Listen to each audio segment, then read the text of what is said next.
Nesta semana, o Brasil acompanhou o drama da falta de oxigênio em Manaus. Roberto Cabrini viajou para o Amazonas e mostra com exclusividade a situação dentro dos hospitais. São pacientes que lutam pelo direito de respirar.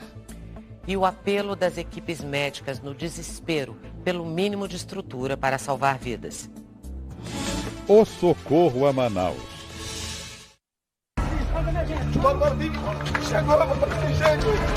A crise do oxigênio e suas implicações.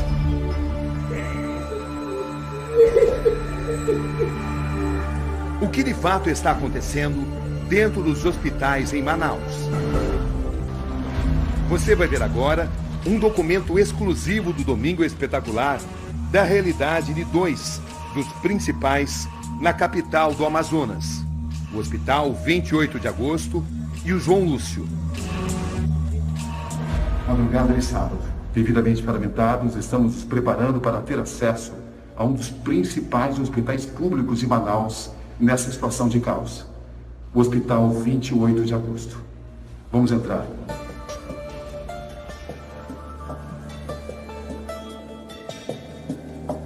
Os bastidores que revelamos chocam.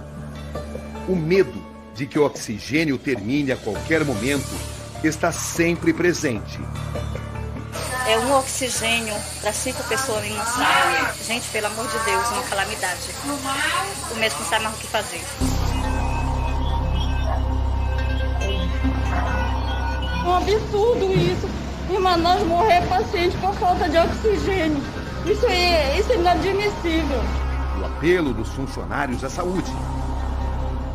Quem tiver oxigênio em casa, por favor, bala sobrando, traga aqui para o hospital que vai ser bem-vindo. Enquanto vamos nos aproximando em nossa longa jornada, as reflexões são inevitáveis. O que está, afinal, à nossa espera? Do alto cenário grandioso, até sugere a normalidade. Mas aqui, há muito tempo, essa palavra não tem sido usada. Enquanto vemos a paisagem exuberante da floresta amazônica, é inevitável refletir como o pulmão do mundo foi se transformar em um lugar onde as pessoas morrem, justamente por falta de oxigênio. No balanço do toque do avião na pista, estamos agora perto do desembarque. Em terra firme, as imagens chocam. Estamos em frente ao Hospital 28 de Agosto, aqui em Manaus. As ambulâncias neste momento estão transferindo pacientes que serão levados diretamente ao aeroporto e de lá seguem para outros estados. Aqui, as UTIs estão lotadas, falta oxigênio e a situação é muito crítica. O número de mortos aumenta a cada minuto. Uma explosão. Como a capital do Amazonas chegou a esse ponto? Estamos acompanhando a inspeção da médica urgencista Patrícia Sichar, que é vice-presidente do sindicato da categoria no estado. Para registrar tudo, usamos nossos próprios celulares. Nos deparamos com unidades completamente abarrotadas de doentes de Covid, gente que clama por oxigênio e por atenção. A primeira parada acontece em um dos setores mais críticos do Hospital 28 de Agosto. Essa é a chamada Sala Rosa, uma sala de observação no enfrentamento da Covid. Aqui também, a falta de oxigênio tem apresentado as suas consequências. Os pacientes passam por momentos dramáticos pela falta de oxigênio. Jamais se sabia quando ele estaria disponível. Tempo para uma breve conversa com o filho de um dos pacientes. Complicado que o pessoal fica comentando que vai voltar o oxigênio, certamente para mim ela está em cima, que a gente fica com receio de perder nossos pais, nossos parentes. Depois do 28 de agosto, estamos chegando no Hospital João Lúcio, outro hospital estadual de politraumatismo transformado em hospital para atendimento de Covid-19. No Hospital João Lúcio, o cenário que encontramos é ainda pior. Essa é a sala rosa desse hospital. Anteriormente, uma sala para pacientes de politraumatismo. Agora, todos os pacientes aqui são de Covid-19. Logo que eles chegam no hospital, logo que eles são internados, eles vêm para cá. Essas imagens mostram claramente a situação de superlotação. Essas imagens revelam que não há vaga para mais ninguém. Mesmo assim, os doentes não param de chegar. Uma enfermeira, que pede para não ser identificada, desabafa. Ela está emocionada. Como a senhora descreve a situação aqui? Está bem crítica, né? Na verdade, a gente tenta salvar quem a gente pode. Quantas vezes a senhora teve que fazer esse tipo de escolha entre quem tem mais chance de sobreviver e quem tem menos? Todos os dias. A médica não se conforma com a situação. Estamos com os hospitais superlotados, não há vaga para mais ninguém, não há ponto de oxigênio para mais ninguém. Ontem mesmo eu presenciei 2 mortes por asfixia no Platão Araújo, pela falta de oxigênio para acudir a população. Os pontos de saída de oxigênio são disputados e têm que ser usados coletivamente. Fácil de entender porque exatamente nesse dia a cidade chega a um recorde trágico. São 213 mortos. Boa parte deles vítimas da oferta escassa ou às vezes nenhuma de oxigênio. O pai e a mãe do administrador de empresas Iad Rajogi estavam internados com Covid-19 desde o começo do ano. Na última quinta-feira, os parentes receberam uma ligação do hospital. Fomos informados que os dois faleceram por falta de oxigênio. E assim é uma cena deplorável que eu não desejo a ninguém. Ter que reconhecer os corpos dos pais e colocar dentro do caixão. O desabafo da psicóloga Thalita Rocha viralizou nas redes sociais. Não tem oxigênio, é muita gente morrendo. Quem tiver disponibilidade, por favor, oxigênio, traga. A sogra dela estava internada numa unidade básica de saúde, aguardando uma vaga de UTI. O oxigênio acabou e todo mundo começou a passar mal. As famílias que começaram a chegar com o cilindro, colocavam o cilindro para os seus familiares e o do lado falava, me dá um pouquinho de ar, por favor, só um pouquinho, a minha mãe vai morrer, minha tia vai morrer, né? Eu me emociono de lembrar porque foi horrível. Pois a repercussão dos vídeos, Thalita conseguiu a vaga, mas foi tarde demais.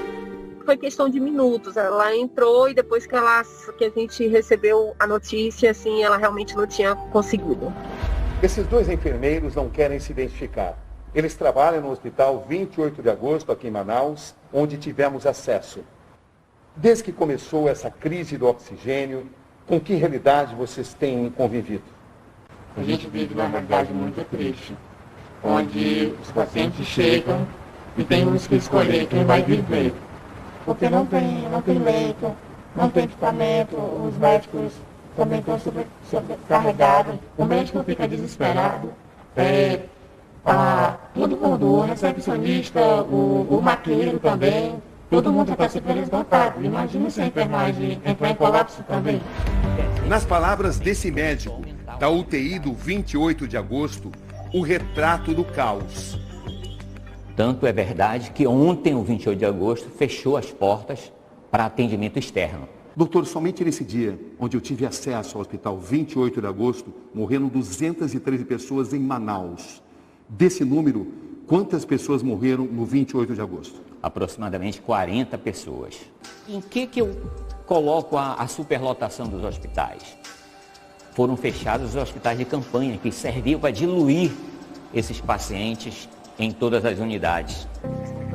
Agora estamos diante do médico que lidera sua categoria no estado do Amazonas, o Dr. Mário Viana. Ele descreve a situação de modo contundente. O que está acontecendo no Amazonas, faltar oxigênio em plena pandemia, é inadmissível. A que o senhor atribui essa crise do oxigênio aqui no Amazonas? Eu acredito que não houve um planejamento do poder público do Amazonas para atender às necessidades de oxigênio na rede pública estadual. Exatamente quando se sabia que isso iria acontecer? Setembro de 2020. Nas portas das clínicas, familiares em agonia. Então nós aqui fora, cada vez que chamam uma ali para dar uma notícia de que seu parente morreu, a gente pensa que o próximo é o nosso. e completamente indignados. Minha sogra ainda não morreu, porque os filhos estão se mobilizando para conseguir oxigênio para ela, porque senão ela já tinha vindo a óbito. Por conta própria, muitas pessoas saem pela cidade em busca de cilindros. E minha mão está toda suja. Isso aqui é de carregar oxigênio. Uma busca quase sempre em vão.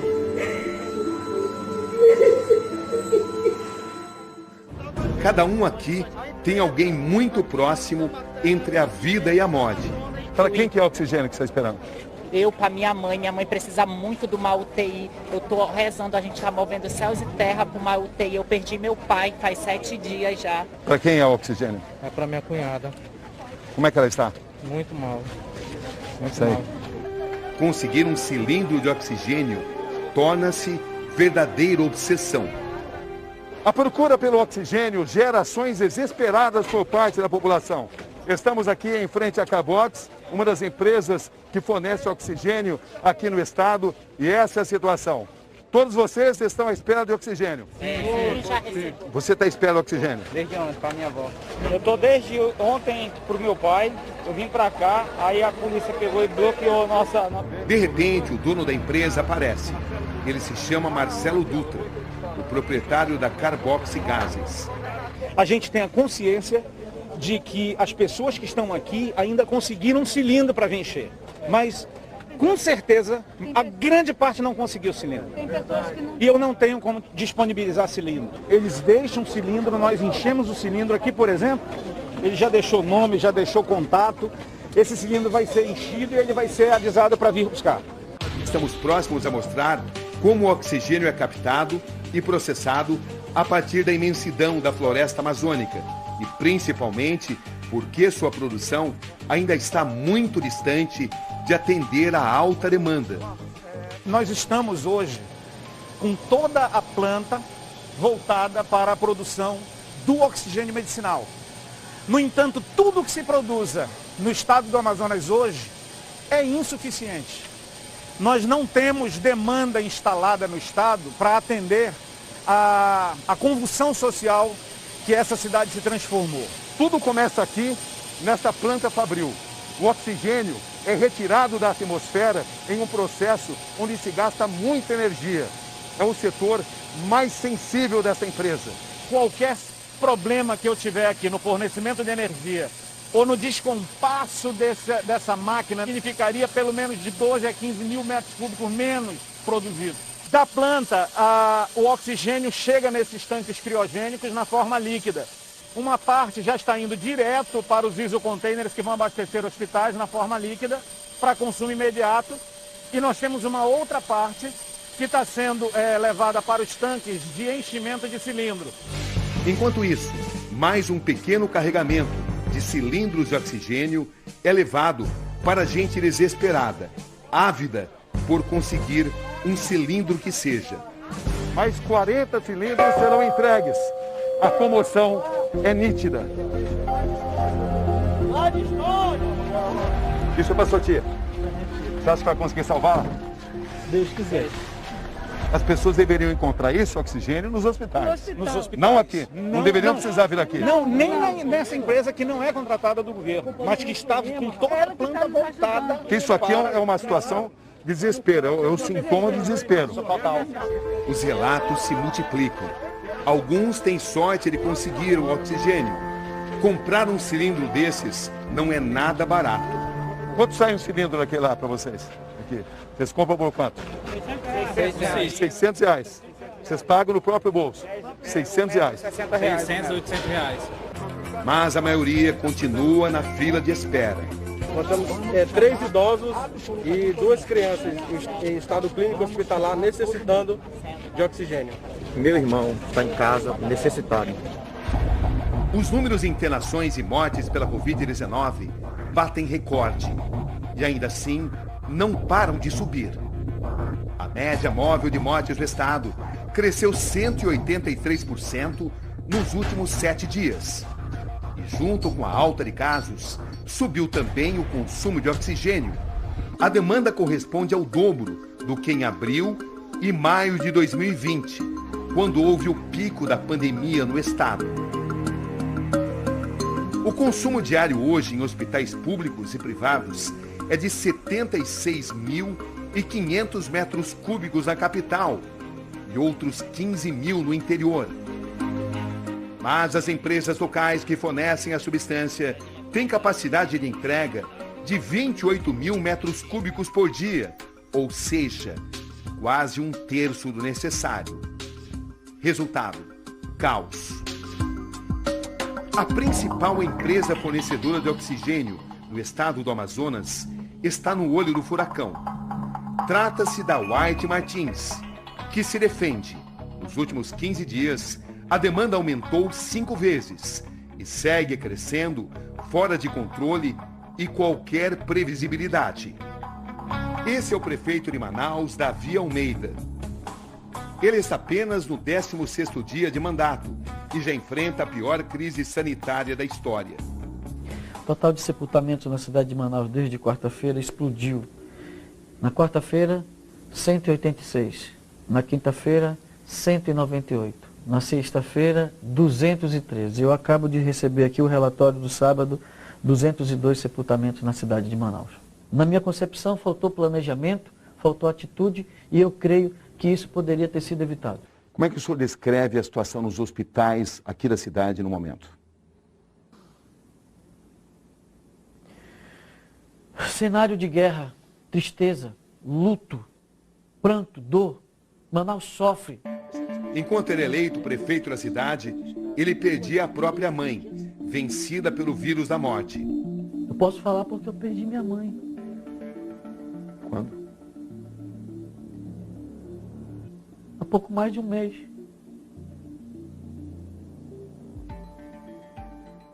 Eu queria ter tido a oportunidade de salvar esse povo. A crise atual ganha para ele contornos ainda mais fortes. Esse vírus maldito tem destruído a vida de pessoas no mundo todo. Ele visitou a minha casa e levou no meu amor. Por que Manaus e o Amazonas chegaram a esse ponto? Em agosto, a Fiocruz já alertava para a chegada de uma segunda onda da pandemia e pouco tempo depois já havia sinais de que o oxigênio podia faltar. O cenário de guerra já é um velho conhecido por aqui. Em abril e maio do ano passado, a cidade e o estado já tinham vivido situações devastadoras. As covas coletivas do primeiro surto.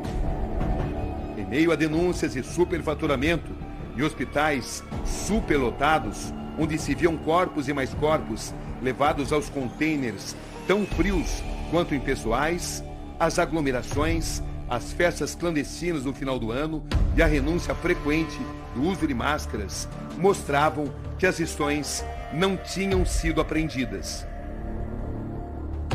E a conta chegou. Uma conta muito amarga. Faltou dinheiro para o enfrentamento da segunda onda? O governo federal revela ter enviado 18 bilhões e meio de reais ao Amazonas em 2020, entre recursos e benefícios. Já houve um colapso no atendimento? É o sentimento que domina a população de Manaus. Hospitais de campanha, que agora salvariam vidas, foram fechados antes da hora. Por que o Estado não se preparou? Como explicar isso a uma população agora revoltada? O governador Wilson Lima não atendeu aos meus pedidos de entrevista. Governador. Nessa entrevista à Record do Amazonas, o governador assim se defendeu dos que responsabilizam sua administração por parte dos acontecimentos trágicos. O problema não é falta de dinheiro, não é falta de recurso, não é falta do produto no mercado. O problema é a logística para fazer com que esse produto chegue aqui. Porque a gente está lidando com uma carga que é inflamável, né? E uma quantidade significativa de oxigênio. E ele não é transportado de qualquer forma, ele não é simplesmente você chegar lá e abastecer um tanque. Há todo um procedimento para que isso aconteça, mas a nossa expectativa é que até o final do dia a gente tenha uma situação equilibrada e de abastecimento em todas as unidades. mas a ajuda demora a chegar. Só na quinta-feira, o ministro da Saúde, Eduardo Pazuello, admite que Manaus vive um colapso. Manaus teve o pior momento da pandemia em abril do ano passado. Já foi em Manaus, já houve um colapso no atendimento em abril e foi revertido. E aí desceram as taxas e agora nós estamos novamente numa situação extremamente grave em Manaus. Eu considero que sim, há um colapso hoje no atendimento de saúde em Manaus. O ministro ressalta ainda as dificuldades logísticas por causa da posição geográfica da capital. O Estado entrou com uma ação na Justiça para que as empresas fornecedoras de oxigênio garantam o abastecimento. Em paralelo, montou a Operação Oxigênio, junto ao Ministério da Saúde, para buscar o insumo em Fortaleza e em São Paulo. Desde sexta-feira, aviões da Força Aérea Brasileira aterrissam na capital amazonense, levando cilindros. Parece apenas uma gota no oceano, ou nos rios da bacia amazônica. O governo também decide transferir pacientes com estado de saúde moderado para outros estados. Até sábado, pessoas foram levadas para Goiás, Piauí, Maranhão, Brasília, Rio Grande do Norte. Esta é a situação nos hospitais e nos cemitérios. Ou seja, o caos continua. Para aqui! Chegou, gente! Dentro dos hospitais, a imagem da superlotação. Algumas unidades ampliaram o horário de funcionamento e instalaram câmaras frigoríficas. A prefeitura anunciou a abertura de 1.000 covas. O nome é Francilene, mas todos a conhecem como Fran. Aqui está ao lado dos filhos. Uma mulher extrovertida, comunicativa, sempre disposta a ajudar os outros. Há 5 dias, ela se sentiu mal. Tinha febre, dores no corpo, cansaço. Desta forma, foi internada na Policlínica Redenção. Seu estado se agrava. O tempo vai se esgotando. O livro da história de Francilene tem suas últimas páginas. Ela morre no começo da tarde desse sábado. Domingo, 8 da manhã, estamos na entrada do cemitério Parque do Tarumã. A dor da despedida. Mas nossa entrada é barrada. A gente não pode registrar o sepultamento? Não. A responsável pelo cemitério me informa que a ordem é do prefeito. Não podemos mesmo entrar. Mas isso não nos impede de mostrar o que está sendo ocultado. Denise, a irmã, está lá dentro e tudo registra. E assim vai me mandando o que de fato acontece. O mínimo que todo ser humano precisa, que é ter o direito de respirar. A gente ainda tem que lidar com uma situação como essa, indignante. Tá aí, ó, Cabrini. O nosso último adeus tá assim, ó, no meio de um monte de lama, do lado da cova dela. Aqui, acabaram de abrir. Manaus está desse jeito. Do lado de fora, os parentes que não conseguiram entrar se emocionam. Ela estava com Covid dentro do hospital, completamente sem ser assistida. Minha irmã morreu, deixando 4 filhos menores, sem a menor condição, por falta de oxigênio. Entre os que estão nesse momento, enterrando seus mortos, personagens que jamais esqueceremos. Biografias que se recusam a ser simples números da segunda onda. Será mesmo que dessa vez se aprendeu algo? Para tentar frear a transmissão do vírus, na quinta o governo estadual impôs um toque de recolher por pelo menos 10 dias. Essa é a imagem da crise. O toque só não vale para profissionais com atividades consideradas essenciais, a minoria da minoria. O aumento de casos já era esperado após as festas de Natal e Ano Novo. Por isso, no final do ano, o governo chegou a decretar algumas restrições, mas voltou atrás após protestos de comerciantes e empresários. Em dezembro, o senhor, como médico de uma UTI, já sabia que essa crise iria acontecer. Com certeza. O que isso nos ensina? Que nós precisamos melhorar o diagnóstico precoce e o atendimento imediato ao paciente com Covid. Por trás de tantas mortes, há também nessas terras a constatação da existência no Amazonas de uma mutação do vírus da Covid-19.